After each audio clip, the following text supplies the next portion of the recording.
Innovation is not hampered by the fear of risk. It is hampered by the fear of failure. This is a big unlock when people who hang out with me because I'm always pointing out when we start working on risk mitigation.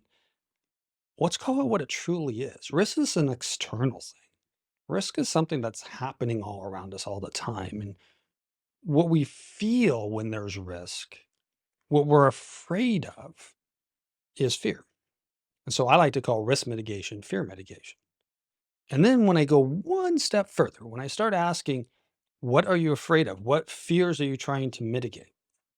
Not what risks are you trying to mitigate? What are your personal fears you're trying to mitigate? The number one is failure. Most innovation suffers because a handful of people in the decision making process are afraid of failure. They're petrified by failure. And I think that's very interesting to uncover in your team.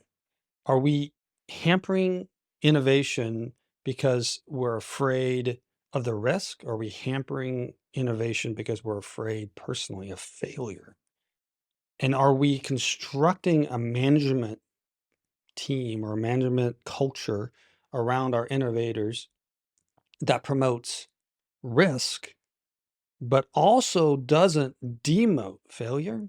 I think that's a very interesting thing to think about.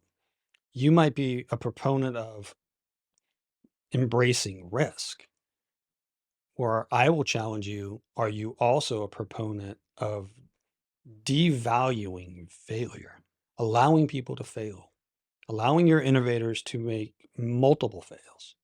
Because all great innovation is just a series of failures until it works.